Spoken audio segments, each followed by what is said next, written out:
Tacitus, our new home. When we landed, some of us thought we were arrived on a barren planet.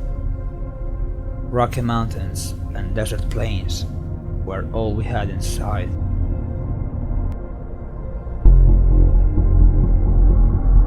The air was breathable and the reddish aura was covering everything. Light was very different from Earth here, and we didn't know how much yet. We were in a trinary star system.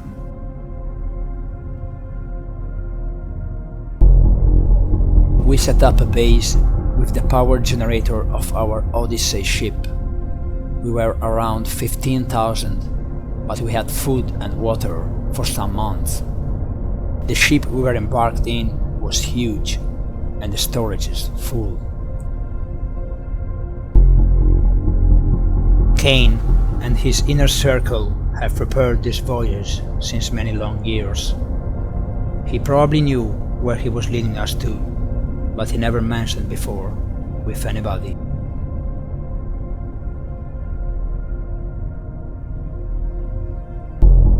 We started to explore the planet, but after 2 weeks and hundreds of miles, we were just finding rocks and sand.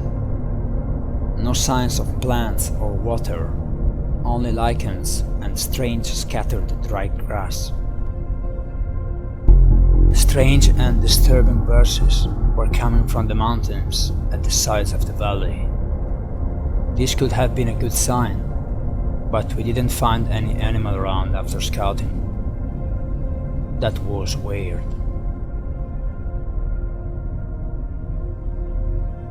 The situation was desperate, but the Messiah kept our faith strong. The water will come when the sand ends, he said.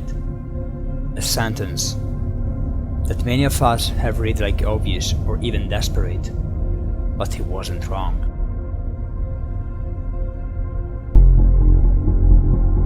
We came out of that desolate valley, and for the next 2 weeks we kept scouting the desert that in the future we will have called the Land of Nod.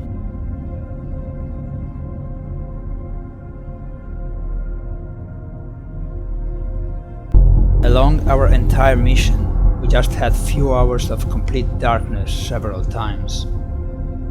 It looks like the night barely never comes here, and the day looks longer than on Earth.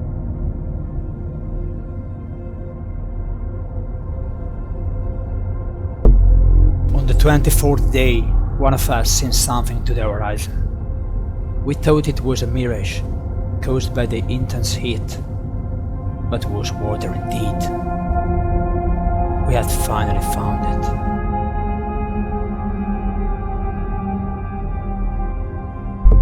That water was not salted. That wasn't a sea. It had to be a lake, but we didn't know how big yet, and there were no rivers flowing in it. Not from where we came, at least.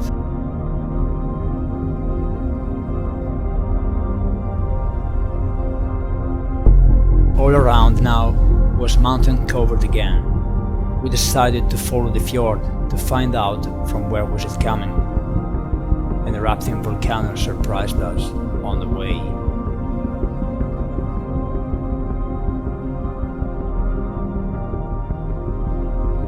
After a couple days of march, the fjord finally opened and we could see an apparently very close gas giant into the sky and 2 red suns, maybe class M or K stars. We kept following the fjord into a more open ground, even if still rocky. Suddenly, we've been attacked by a huge creature coming out from the water.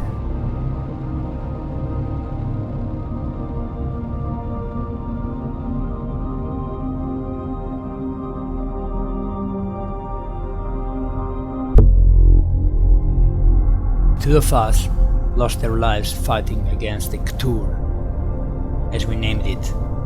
Our men rest in peace over there. We were never able to recover their bodies.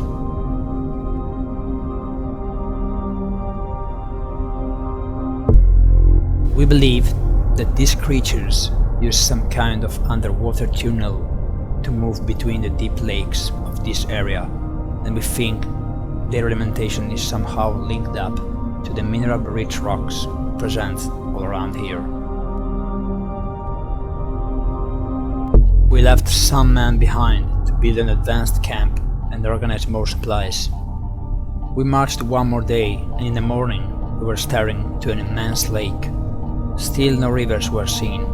It was probably an underground river system that was feeding it. We camped there for the night, and we were happy to know that the prophet promise was true. We could have successfully colonized and thrive on this new world.